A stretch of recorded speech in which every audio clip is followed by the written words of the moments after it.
नमस्कार दोस्तों, मैं हूँ आपके साथ अंबर ज़ैदी और स्वागत है आप सबका हमारे आज के खास कार्यक्रम में। आज 26/11 है और 26/11/2008 को जो मुंबई अटैक हुआ था, उसकी आज बरसी है। देश को दिल दहला देने वाला, पूरे भारत में जिस तरह से ये दिल दहला देने वाली खबर सामने आई थी और कई जगह पर मुंबई में निशाना लगाया गया आतंकियों द्वारा और उस हमले ने पूरे देश का दिल दहलाया था। इसी पे आज हम बात करने वाले हैं, हमारे साथ खास मेहमान जुड़े हैं। तारिक फ़तेह साहब, मशहूर ऑथर, जर्नलिस्ट, बहुत-बहुत स्वागत है सर आपका। अच्छा दिन तो नहीं है, लेकिन दुख की बात ये कि काफी लोग भूल गए उस दिन क्या हुआ। ना कोई सर मेमोरी। मेरा सवाल आपसे बहुत बेसिक सा है कि 26/11 अटैक जो हुआ था मुंबई में, वो पाकिस्तान आर्मी ने प्लान किया था और जो जी ट्रेन्ड जिहादी थे, उनके जी जी। द्वारा पूरी तरह से ये एग्ज़ीक्यूट कराया गया था। इसके पीछे क्या वजह थी कि इतना बड़ा जो अटैक था, वो प्लान किया गया और भारत की वो कमर्शियल कैपिटल जिसको भारत को हम कहते हैं कि फाइनेंशियल कैपिटल है मुंबई भारत की, उसमें? देखिए, मैंने जो पूरा स्टडी किया है इसको, प्राइमरीली इसका मकसद था इंडिया और इजराइल के ताल्लुकात के बीच में एक हर्डल क्रिएट करना। और जिन लोगों ने हमला किया, आप देखिए, वो खास तौर पे वहाँ जो चबाद हाउस था, ये चबाद हाउस कहते हैं, जहाँ इजरायली टूरिस्ट या इंडिया में काफ़ी वो जो अपनी ड्यूटी करके आईडीएफ के सोल्जर्स आते हैं वो रहते हैं, छोटा सा सेंटर भी था वहाँ, उस पे अटैक किया था। होटल पे तो जो मारपीट हुई थी ताज होटल में, वो तो है ही है, but they had very special instructions. जिसमें एक जगह पाकिस्तान, ये जो इंटेलिजेंस ऑफिसर है वो दहशतगर्दों से कहता है कि एक यहूदी मारना 50 काफिरों को मारने से ज्यादा बेहतर है। तो जितने यहूदी तुम मार सकते हो उनको मारो। और वो क्योंकि मुस्लिम नेबरहुड था जहाँ पे ये गोलियां चल रही थी, उसने कहा वो तो अगर इंडियन मुसलमान मर रहे हैं तो वो तो शहीद कराएंगे, they are part of the process, facilitate, Allah मियाँ ने ऑर्डर किया तुम्हें। And so they started killing. उन्होंने हॉस्टेजेस भी ली, कईयों को मारा। वहां से एक बच्चा बच गया था जिसकी नैनी ने उसे अलमारी में छुपा दिया था। लेकिन सबसे दुख की बात यह है कि इस ट्रेजेडी की लियोपोल्ड कैफे जहां पे भी गोलियां चली, उसके अलावा कहीं इसका जिक्र नहीं है। आप ताज होटल अगर जाइए तो वहां पे भी सिल्वर स्टेनलेस स्टील की दीवार है, उस पे पानी बह रहा है, उसके पीछे carved into that stainless steel उस पे लिखा हुआ है कि यहाँ पे इतने लोग मरे। वो ऐसा लगता है मुझे, एज एन आउटसाइडर मैं बता रहा हूँ, कि किसी सूरत लोगों को ये ना पता चले कि ये हमारे साथ हिस्ट्री में हुआ। और ये आमतौर पे कई दफ़ा हिंदुस्तान में हुआ है कि वो एक रियलिटी को मुंह फेर लेते हैं और समझते हैं कि वो हुआ ही नहीं। फॉर एग्जाम्पल, हिंदुस्तान पे जो अरबों का हमला है, उसका आपकी तारीख में कभी पढ़ाया भी नहीं जाता कि कौन है मोहम्मद बिन कासिम और कहाँ से आया। But I am giving you view के there is no memorial in Mumbai for this people. Leopold Cafe के अंदर वो बुलेट के निशानात हैं जहाँ गोली लगी थी। ये मैं 4 साल हो गए मुझे गए हुए वहां पे। तो आपको कहीं ये नहीं पता चलता कि ये मेमोरियल है। ये हमारे ऊपर हमला किया, 10 पाकिस्तानी आए, समुंदर में एक जहाज से किश्ती में बैठे, वो जहां उतरे वहां लोगों ने उनसे पूछा जब कि क्या है, कौन है, तो उन्होंने दरकिनार। और जिस औरत ने जब पूछा तो उसने कहा, तुम्हारी मजाल कैसे हुई, तुम औरत हो के हमसे पूछ रही हो कि हम क्या कर रहे हैं। दीज आर दी फर्स्ट, जहां लैंडिंग की थी ना साउथ मुंबई में, वहां पे ये हो रहा था। तो जो टेम्परामेंट है, जिसको बड़े अफसोस से मैं कहूंगा हिंदुस्तान में शहीद कहा जाता है, हालांकि शहीद तो वो होता है जो शहादत लेता है इस्लाम की। ये पता नहीं कैसे मेरा ख्याल है मौलाना आज़ाद ने ही डाल दिया होगा वर्ड आपकी लुगत या वोकैबुलरी में। ये लोग वहाँ जाके मारपीट करके आके पकड़े जाने के बाद भी जो एक कसाब को अरेस्ट किया था, दे वर टोल्ड टू डाई। उनको जो कराची से जो कमांडर उनका था वो टेलीफोन पे डायरेक्ट कह रहा था कि वापस नहीं आना, you have to finish yourself. अच्छा सर, ये जो मुंबई हमला हुआ, इसमें जो आतंकवादी आए थे वो समुद्र के रास्ते कराची से मुंबई पहुंचे थे और उन्होंने जो लग्जरी होटल्स, रेस्टोरेंट्स और सीएसटी ट्रेन स्टेशन पर हमला किया। इनफैक्ट इस तरह की इंटेलिजेंस रिपोर्ट्स भी थी कि जो सी बेस्ड अटैक भी हो सकता है। सवाल ये उठता है कि इतना बड़े स्केल पर अटैक, टेररिस्ट अटैक प्लान होता है भारत की फाइनेंशियल कैपिटल में, इंडियन एजेंसीज इतने बड़े स्केल पर क्यों फेलियर साबित हुई इस अटैक को रोकने में या इसको किसी तरह से कंट्रोल करने? मैं फेलियर कहूंगा, मैं तो एक इंटेलिजेंस फेलियर है। उसके जवाब में जो स्टैंड लिया, अब तो खैर हुकूमत दूसरी है हिंदुस्तान में, लेकिन it was a very weak response. शुरू में यही उड़ा दिया कि ये तो किसी हिंदू आतंकी हैं जिन्होंने हमला किया, अगर आपको याद हो। उसी डिनायल मोड में फिर वो जो कमांडोज आने थे दिल्ली से, उनका प्लेन डिले होता जा रहा है बार बार। तो मेरे ख्याल में मनमोहन सिंह थे उस वक्त प्राइम मिनिस्टर, या कांग्रेस की गवर्नमेंट थी। It had a very weak response to this whole affair. यानी मुंबई पे अटैक हो गया रेगुलर पाकिस्तानी फौज के दस्तों के थ्रू लैंड करा के, देयर वाज नो रिएक्शन। जब आपके मुल्क पे इतना बड़ा हमला हो जाए तो आप रिएक्ट नहीं करेंगे। पुलवामा में जैसे हुआ था यानी जहां पे भी, अब आजकल के माहौल में तो नहीं सोच सकता है कि India will sit silent, but उस वक्त तो यही हुआ कि पूरी दुनिया ने देखा कि कुछ हो ही नहीं रहा है। People were caught in shock कि ये कैसे हो सकता है। वो इसी में थे कि कैसे हो सकता है। उसके एक हफ्ते बाद अगर कराची पोर्ट पे हमला होता, या वहां कहीं, जिस तरह वो एक एडमिरल नंदा ने किताब लिखी हुई है कि the man who bombed Karachi, एक 1971 की वॉर की किताब बड़ी अच्छी है क्योंकि वो वहीं के थे, मनोड़ा के थे, कराची हार्बर जानते थे। There should have been a reaction. There was none. और वो अमन की आशा वाली आंटियां वो सब आ रही थी, जा रही थी, एक बिरयानी खिला दें 10 लोग पहुंच जाते हैं। अरे पाकिस्तान तो इतना हमारा दोस्त है, एक ही कदरें हैं, एक जैसे लोग हैं।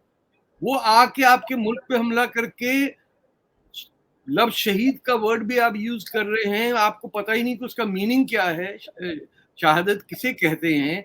जो कुफर को रिजेक्ट करता है तभी वो शहीद हो सकता है। शहीद आपके लैंग्वेज में डल गया। तो कहने का मेरा मकसद ये कि उससे मैं नहीं समझता हूं कि हिंदुस्तान ने कुछ सीखा। शायद एक बात सर, मेरा सवाल ये है, जैसा कि आपने भी मेंशन किया कि पाकिस्तान में फोन पर पाकिस्तान से कमांड्स मिल रही थी टेररिस्ट को, और ये हिस्ट्री में पहली बार हुआ कि जो मुंबई अटैक हुआ था उनको पूरा जो डायरेक्शन मिल रहा था, कमांड्स मिल रही थी मिलिट्री हैंडलर्स की, पाकिस्तान में जो बैठे हुए थे उनके द्वारा। और सबसे बड़ी सवाल ये रहा कि फिर इंडियन सिक्योरिटी एजेंसीज वो उन कॉल्स को ब्लॉक करने में कामयाब क्यों नहीं हो पाई, क्यों रोक नहीं पाए उन कॉल्स को? नहीं, in defence of Indian intelligence जो मॉनिटर कर रहे थे, उनको तो, उनका तो ये था ना कि हमने टैप कर लिया है, अब हमें पता चलेगा कि ये आपस में क्या बात कर रहे हैं। ये तो डिसीजन कहीं और ऊपर की सतह पे ले जाएगा ना कि इफ अगर टेलीफोन टैप हो गया, पाकिस्तानियों को नहीं पता है और हिंदुस्तान की इंटेलिजेंस को पता है कि इनका प्लान क्या है, तो भाई वो आगे आप ऊपर पहुंचाएंगे ना। वो वहां बैठ के टेलीफोन ऑपरेटर तो नहीं ऑर्डर दे देगा, या किसी ने और ने तो नहीं कहा ना कि पूरे मुंबई के अंदर कोई निशान ही नहीं है कि हमला हुआ था। कोई एक मेमोरियल होना चाहिए जिसमें पता चले कि ये नेवर अगेन, जिस पे हम जिस तरह हॉलोकॉस्ट के बारे में कहते हैं, ये खैर this was not to that extent, मैं कंपेयर नहीं कर रहा हूँ, बट हर एक सानहे के बाद you have to capture that moment for future generations. आप ढाका चले जाइए, वहां जो मैसेकर पाकिस्तान आर्मी ने किए, उनका पूरा एक स्क्वायर है जहां शहीद मीनार है और ये सब है। तो इस टाइप का आप देखिए कि वो सिवाय लियोपोल्ड कैफे के और कहीं नामो निशान ही नहीं है कि हमला हुआ था। यानी मैं फिर उसी बात पे आता हूँ कि सिवाय एमबीए करने के हिंदुस्तान के नौजवान बच्चे बच्चियों को कुछ और आगे का नहीं पता कि क्या हुआ था, किसने अटैक किया था, क्या किया था, उसको जाने दें आप। वो अब पोस्चर जरा डिफरेंट है। अब ये आपके जो कमांडर इन चीफ हैं नॉर्दर्न टेरिटरी के, उन्होंने कल परसों तो बहुत ही क्लियर कर दिया कि हम तैयार बैठे हुए हैं।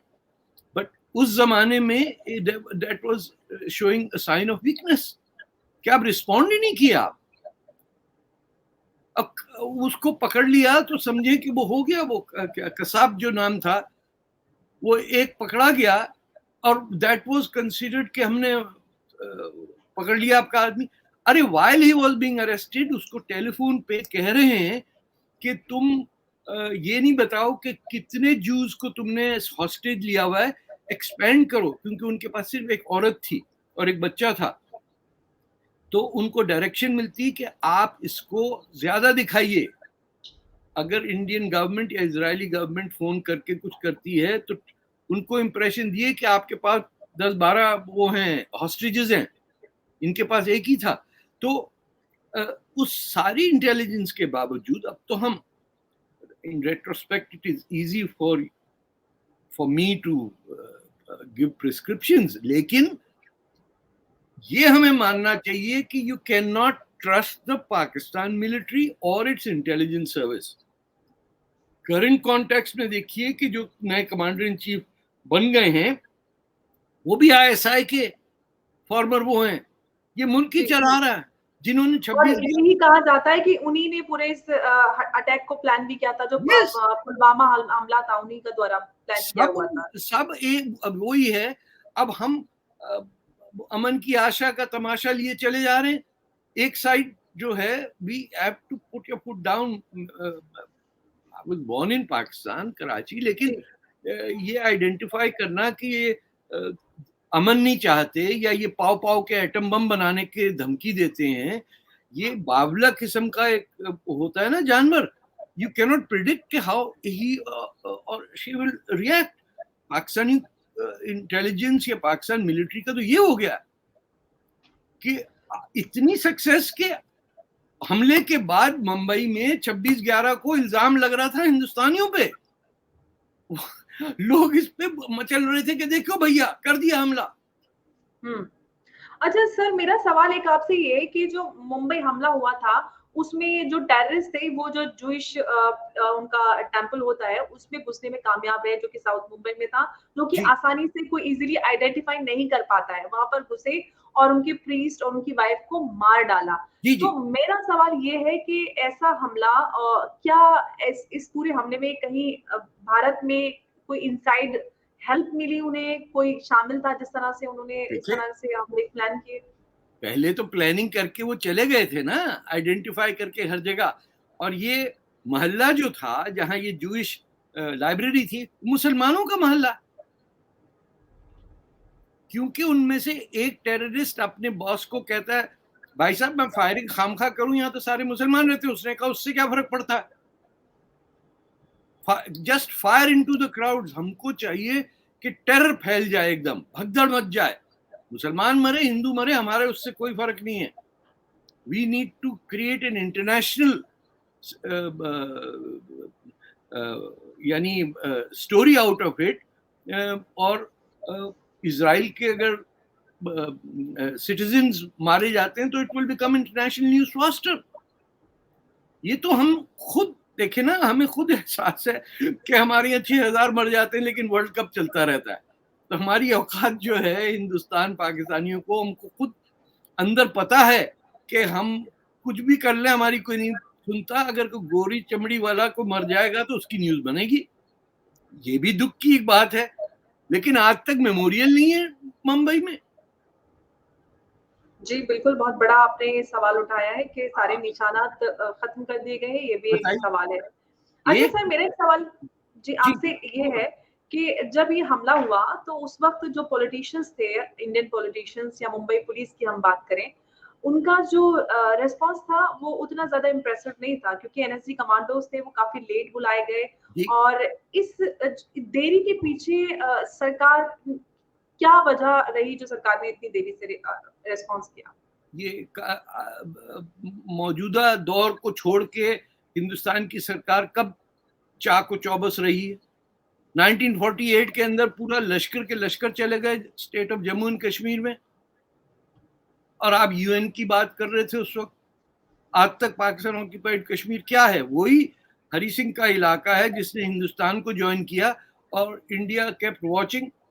वो जब तक सिख रेजिमेंट नहीं लैंड की श्रीनगर में, वो भी चला जाता, और अगर वो लश्कर अपने उनको खवातीन नहीं नजर आती जिनको उन्होंने समझा कि मुसलमान हैं हम तो रेप करने बगैर हमारा तो जैसे कोई काम ही नहीं है, और यही करते हैं हर जगह, इनके जहन में है। इन्होंने ढाका में भी वही किया जो इन्होंने कश्मीर में किया, मीरपुर वगैरह में went on a wild story. तो इंडियन जो वो है understanding of what drives Pakistan, मेरा ख्याल है मोदी जी को थोड़ा समझ में है, लेकिन उससे पहले वो अमन की आशा का तमाशा चलता था कि इधर पार चले जाएं, वहां से आ जाए, ये कुछ कुछ दुपट्टे आ जाएं, कुछ लहंगे वहां चले जाएं, कुछ साड़ियां पहन लें, कुछ मौलवी लोग चले जाएं अपने चूड़ीदार कोई बिंदी पजामा। लगा ले। हाँ, देखिए बेवकूफ बना रहा है पाकिस्तान, आप बने जा रहे हैं। मतलब अब सबसे बड़ी बात ये है कि हमारे लोग आज भी बन जाते हैं।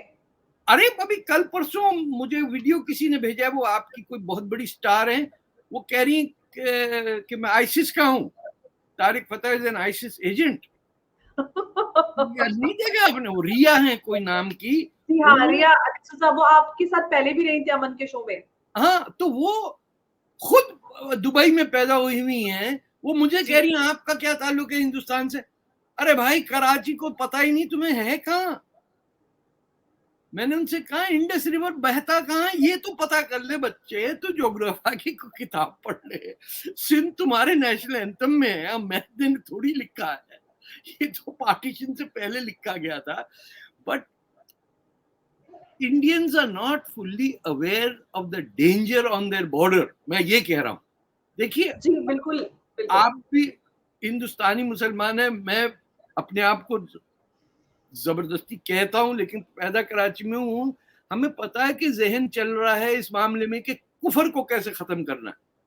ये एक ऑब्सेशन बचपने से लगा है, चाहे वो कस्साब पकड़ा जाए वो ऑरेंज किस्म की पट्टी बांधे हुए, या दूसरे आ जाएं, या जो कश्मीर के अंदर टेररिज्म फैला रहे हैं, या सीमी है आपके केरला के अंदर। इन सब का एक मकसद है, जब तक उसको आप एक्टिवली काउंटर नहीं करेंगे, वही बात जो वो बिहार पुलिस ने जो जी, जर मिशन 2047 बताइए, वो अभी से बैठे 2047 के चक्कर में कि मियाँ 35% कर लो आबादी बस किसी तरह। अबे कुछ इजाद तो कर लो, सिर्फ आबादी पैदा कर रहे हो। अब वो लड़कियों देखिए, जामे मस्जिद में औरतों का बैन लगा दिया, पता नहीं हटाया नहीं हटाया। मैं इंटरव्यू देख रहा था, लोग खड़े हुए कह रहे आप आई कैसे यहाँ पे? वो रिपोर्टर कह रही है मैं मौलवी साहब का इंटरव्यू लेने आई हूँ ना, आपने साइन नहीं देखा ये और उनसे पूछा आप कौन है, तो बोले मैं तो विजिटर हूँ यहाँ। वो कहीं से आए, उनके जायदाद है हिंदुस्तान, मुगलों के वो सारे बिखरे हुए इधर उधर सैयद और जैदी और पता नहीं कौन कौन घूम रहा है। हाँ जैदी मैंने, सॉरी आपका नाम लेकिन ये एटीट्यूड जो है ना कि हमारा मकसद जो है मर जाना है। अरे भाई तो कोने में जाके कहीं मर जाओ ना, हमारी जिंदगी क्यों तबाह कर रहे हो? तुम्हें इतना अच्छा सर, एक सवाल मेरा आपसे ये है कि मुंबई हमले में जो जिंदा आतंकी पकड़ा गया था अजमल कसाब, जो कि मुंबई जी पुलिस कांस्टेबल, एक बहादुर कांस्टेबल की बहादुरी की वजह से जी जिंदा पकड़ा गया। जी अगर कसाब जिंदा नहीं पकड़ा जाता तो पाकिस्तान तो पूरी तरह से डिनाई कर देता अपने इन्वॉल्वमेंट का इस पूरे हमले में। पाकिस्तान पाकिस्तान कहता है ये आरएसएस ने हमला कराया है। ये हिंदू महासभा का काम है। हाँ, मुसलमान तो इतने पवित्र होते हैं, कुछ करते ही नहीं है, उनसे बुरा काम हो ही नहीं सकता। बस वो सर तन से जुदा कर देते हैं, वो गलती से हो जाता सर तन से जुदा, तो हम क्या करें। अल्लाह मियाँ ने कहा हुआ है कि क्रिकेट के मैच में भी अल्लाह मियाँ आ जाते हैं, सर तन से जुदा में भी अल्लाह मियाँ आ जाते हैं। हमारा कोई कसूर नहीं, हमने पूरे मुल्क के 3 टुकड़े कर दिए हिंदुस्तान के, हमारा थोड़ी कसूर है, जो अल्लाह चाहे वही होता है। तो we have an escape route, हमें जिम्मेदारी लेने की गुंजाइश ही नहीं है। हमें ना कभी ये तवक्को हुई है कि जिन लोगों को पनाह मिली हिंदुस्तान में, कम से कम वो एक थैंक यू नोट भी दे देते ना, आजकल पड़ोसी को भी दे देते हैं, अगर वो पार्किंग की जगह दे दे तो क्या थैंक यू नोट छोड़ जाते हैं कि भैया thank you for helping me out. खैर वो आपके यहाँ नहीं होता होगा, हमारे यहाँ बर्फ की वजह से थैंक यू नोट देना पड़ता है अगर कहीं आप फंस जाएं और तुम आपको जगह दे दे। ये आके हमला करके लोगों को मार के उनकी तबाही मचा के उसके बाद कहते हैं हमने क्या किया, आप यहाँ क्यों थे। This attitude has to be fought. लेकिन ये सिर्फ हिंदुस्तान के मुसलमान लड़ सकते हैं। ये इसमें अगर एंटी मुस्लिम एंगल आया तो वो मौलवियों को की बात साबित हो जाएगी। हम तो कह रहे थे इसमें हिंदुस्तान के वो मुसलमान जो समझदार हैं, जो पहले हिंदुस्तान के कॉन्स्टिट्यूशन को मानते हैं, जो भारत माता की जय कहते हैं, उनका काम है या गवर्नमेंट का काम है कि उन लोगों को फैसिलिटेट करके एक प्लेटफॉर्म बना के कि भाई हम हैं, just because we are not ugly doesn't mean कि हम मुसलमान नहीं है। क्योंकि अब तो यही है कि अगर गलत किस्म की शेव ना हुई भी हो, पजामा अजीब सा छोटा पहना हुआ हो, बदसूरत लगे, कुर्ता फटा हुआ हो, बोले ये देखो मुसलमान जा रहा है, कितना हैंडसम लग रहा है। बताइए मुझे, हमारी निशानदेही इस पे होती है कि अरे ये तो आम आदमी की तरह ये मुसलमान नहीं हो सकता। ही और शी शुड बी अगली, बुर्का, पजामा कुर्ता, छोटे भाई का वो पजामा और बड़े भाई का कुर्ता पहना के उसको मार्केट में छोड़ दो, मुसलमान हो जाता है। कहते ये है असली, इसके पास से गुजरो तो बू आती है। बोलो हाँ बिल्कुल सही कह रहे हैं आप, मुसलमान है। तो हमको हमारी पहचान ही हमने बना दी लाउड स्पीकर पे अजान देने वाला, पड़ोसियों को तंग करने वाला, खाम खा सड़कों पे नमाजें पढ़ने वाला, उसको हम कह देते हैं ये अच्छा मुसलमान है। और जो कहता है कि पड़ोसी का ख्याल रखो, बदतमीजी मत करो, तंग मत करो किसी को, कहते हैं ये तो इस्लाम जानता ही नहीं। अब देवबंद वालों से पूछ लीजिए, वो आपको ये जवाब दे देंगे। सर उस वक्त जब ये हमला हुआ था, उस वक्त मनमोहन सिंह की सरकार थी और हमने देखा कि जिस तरह से हमला हुआ उस वक्त सरकार ने एक कड़ी जवाबी कार्रवाई करने के बजाय सिर्फ खतो किताबत वो करते रहे, जबकि मिलिट्री तैयार थी हमले के लिए। तो क्यों सरकार की तरफ से इतना ठंडा रवैया या इतना ये जो ठंडा पूरा रिटेलिएशन था वो क्यों नजर आया? ये एटीट्यूड भी है ना, ये मैं इसे किस तरह डिस्क्राइब करूं, it's a Nehruvian view of the future of the sub continent के ये तो सब भाई बहन एक साथ रहेंगे। गाने हम बचपने में सुनते थे, क्या हिंदू मुस्लिम सिख ईसाई सबको मेरा सलाम, पता नहीं कौन सा मेरा नाम, इस टाइप के गाने हम ऑल इंडिया रेडियो पे सुना करते थे, वो रेडियो सिलोन पे। उसी में हम फंसे हुए हैं कि इंडिया के हर मर जाने वाले को जो अपनी जान देता है हिंदुस्तान के लिए, उसको शहीद कह देते हैं। Can you imagine that?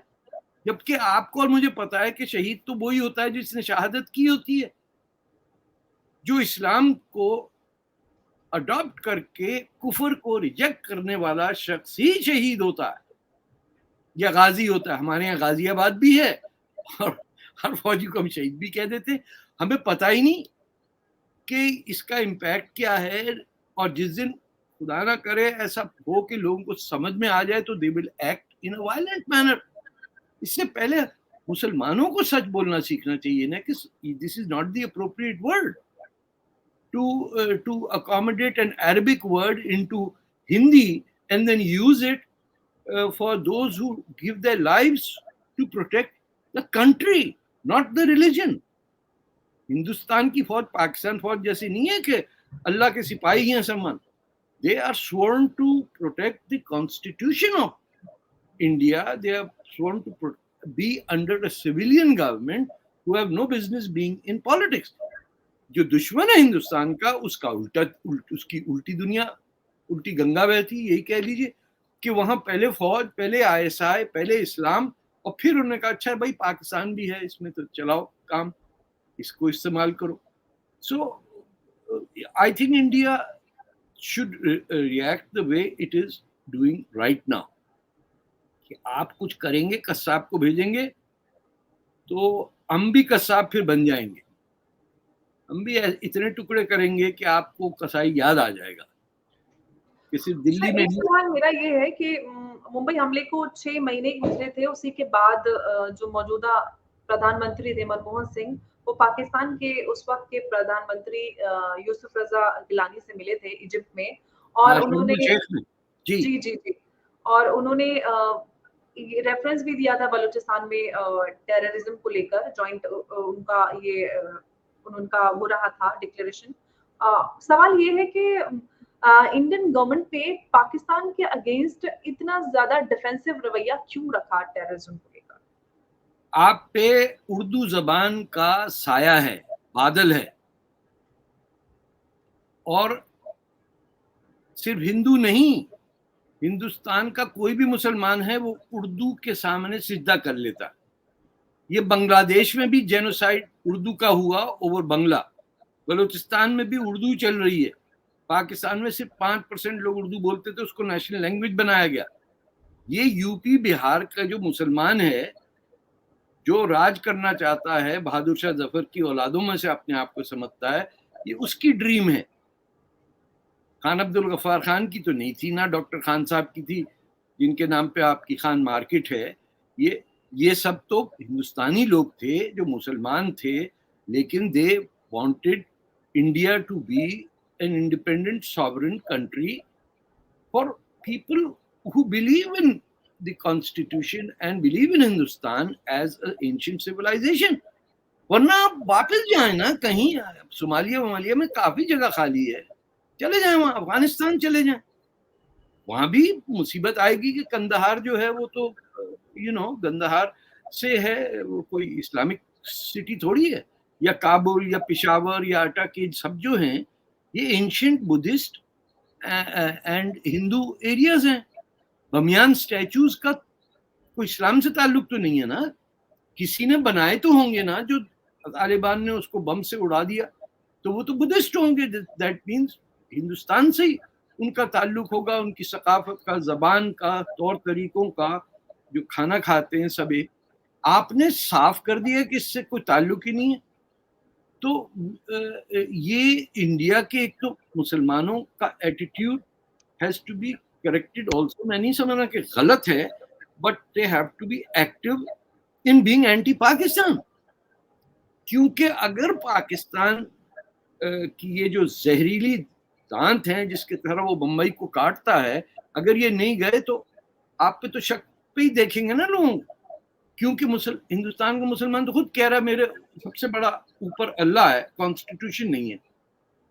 ये ना कोई पारसी कहता है, ना कोई सिख कहता है, ना कोई भी नागालैंड का सेपरेटिस्ट भी नहीं कहता. वो सब अपनी, इधर इतनी तलखियां तो होती हैं हर कंट्री में, लेकिन जो मुसलमान है वो तो जेन्युइनली टू नेशन थ्योरी में बिलीव कर रहा है ना, कि हिंदू हकीर है और मुसलमान made of out of gold.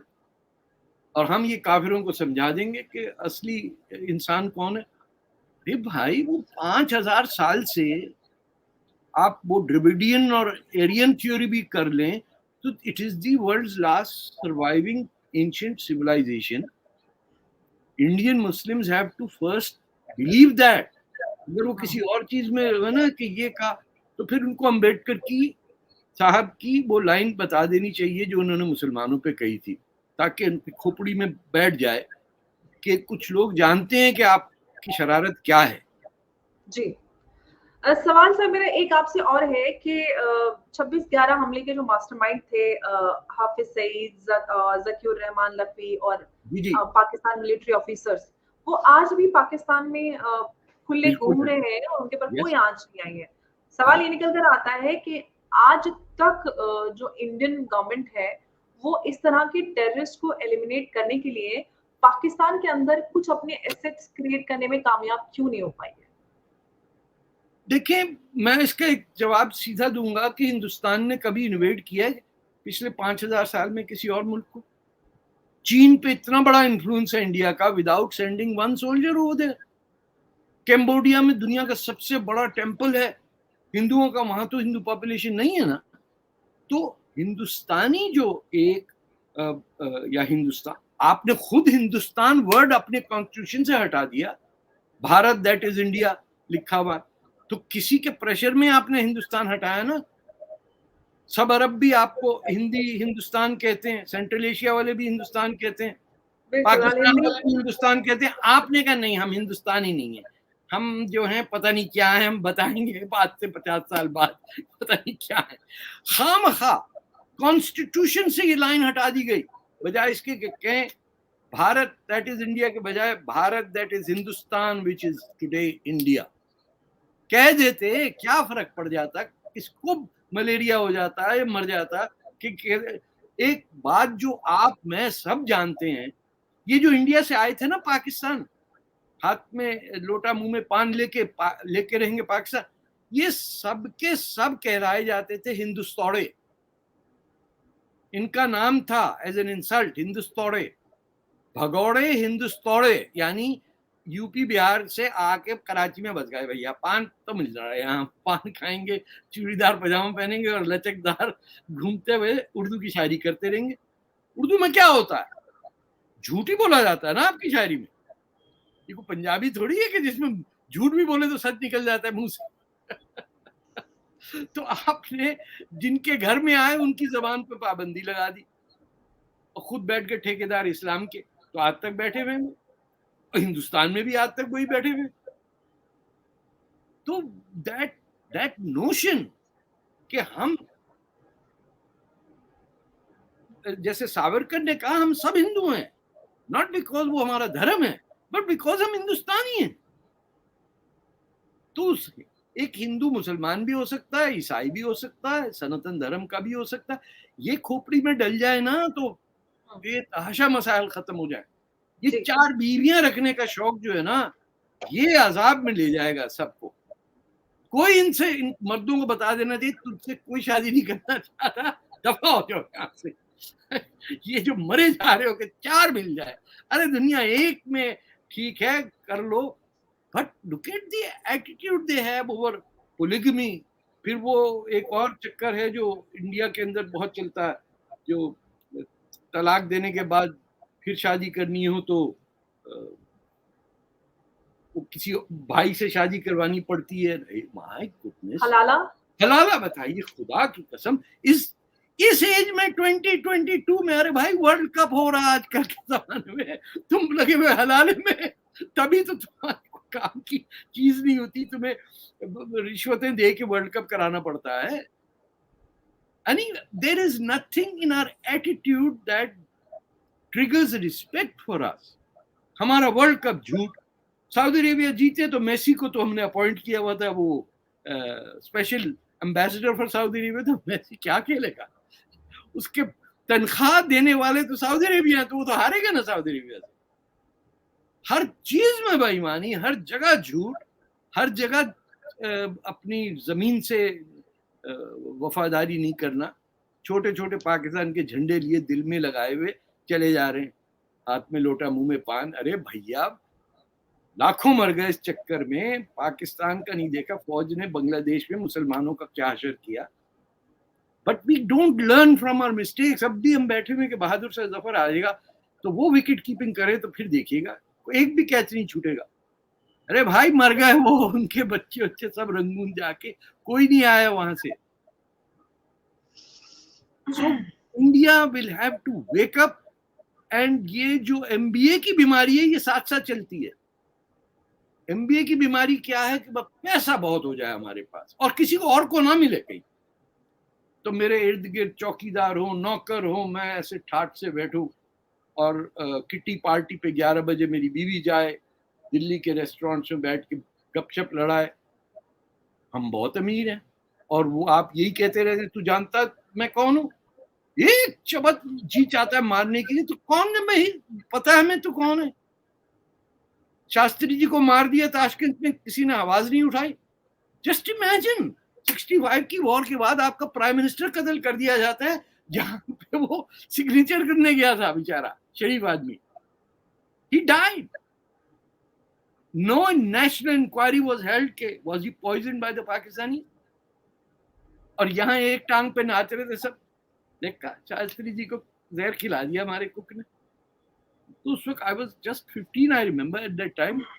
इतनी खुशी हो रही थी कि हमारे साथ ना सिर्फ अल्लाह मियां हैं बल्कि फरिश्ते भी हैं और ताशकंद के कुक भी हैं हमारे साथ, सारी दुनिया हमारे साथ। वो mister Shastri was killed at a place where he trusted everyone. तो इंडिया को जागना आज तक खुलासा नहीं हो पाया, आज तक ये गुत्थी सुलझ नहीं पाई है, आज भी बहुत सारे सवाल हैं।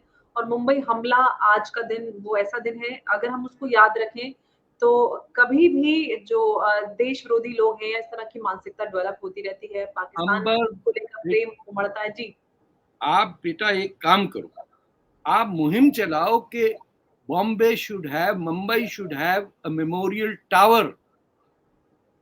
और जिस तरह स्टालिनग्राड में वो एक मुजस्समा है ना, औरत जो तलवार लेके खड़ी भी है, it is about 300-400 feet high, जहां नाज़ीज को शिकस्त हुई थी स्टालिनग्राड में, that should be the symbol. Leopold cafe में वो प्राइवेट जो रेस्टोरेंट और बार है वो तो अपना प्रिजर्व करके रख सकता है, गोलियों के निशान पे उन्होंने प्लास्टिक लगा के अपनी ड्यूटी दी है। सरकार कहाँ है?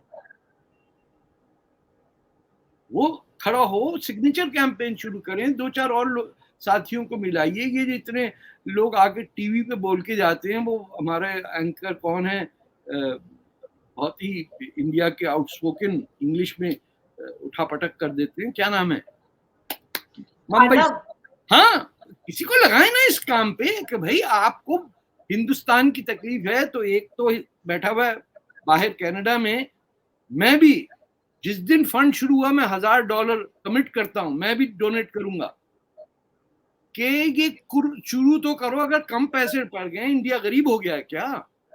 5वीं बड़ी इकोनॉमी है और इतनी बड़े साने के ऊपर कोई वो नहीं है। उन्होंने कहा यार चलता करो ना, गुजरात का मसला है ना, धंधो चले छे, वो उस चक्कर में सूरत के एटीट्यूड में फंसे हुए। इसमें मराठों वाली एटीट्यूड होनी चाहिए। बिल्कुल सर, आपने सही कहा है, मेमोरियल बनना बहुत जरूरी है, क्योंकि जब तक हम ऐसे हमलों की यादगार नहीं रखेंगे तो हम जो आतंकी हमले हुए उनके विरोध में हमारा जो रुख है वो कड़ा नहीं हो पाएगा। और सरकारों का रुख नहीं रहा है, वो इसी वजह से रहा है क्योंकि हम भूल कर आगे बढ़ जाते हैं और यादें नहीं रखते हैं, और याद ना रखने की वजह से कुतुब मीनार वालों ने मीनार बना लिया, उनको ये नहीं हुआ कि कितने पैसे लगेंगे, कौन देगा। उन्होंने कहा खड़ा करो, कितने 29 जैन टेम्पल तोड़ के कुतुब मीनार बना दो, बस खत्म। जी, तो इसी तरह होना चाहिए। बिल्कुल। और जिन्ना साहब की जो कोठी थी ना वहां बंबई में, बेच डाले उसे, बोले इससे बनेगा वो मैं तो कर दूं, मुझे ठेके पे दे दे। अब जिन्ना साहब को उन्होंने कहा भाई तू चोर आदमी था, तेरी सारी पोल खोल दी प्रोफेसर इश्तियाक साहब ने अपनी किताब जिना में। डू यू नो कि उसने जाके कहा नेहरू जी से, जिना ने, कि भैया ये किराए पे दे दो लेकिन किसी यूरोपियन को देना, कोई देसी ना रहे मेरे घर में। You don't know this. ये हिंदुस्तान के मुसलमानों का लीडर था। इसने कहा don't give it to one of those dirty Indian, give it to European. यानी गोरमाल चाहिए हमको, उसके अंदर गोरे गोरे लोग रहें और मेरा घर जो है बच जाए। खुद यहाँ गोरों के छोड़े हुए जो घर थे बीचेस पे, वो सब कब्जा करके अपने पास रखा हुआ था उसने। वो मीनार शुरू करवाइए और $1000 मेरी तरफ से स्टार्टिंग अमाउंट है। ठीक है, तो इस पे सिग्नेचर कैंपेन स्टार्ट करते हैं इस पूरी मुहिम को स्टार्ट करने के लिए। एब्सोल्युटली, बोले ये जब तक नहीं बनेगा, जब तक you know we don't accept nonsense. जी सर, आप चर्चा में जुड़े और आपने पूरा मुंबई हमले पे जो पूरा ब्यौरा रहा और सारे ही आपने पॉइंट्स रखे, उसके लिए आपका बहुत बहुत शुक्रिया। नमस्कार, जय हिंद। जय हिंद।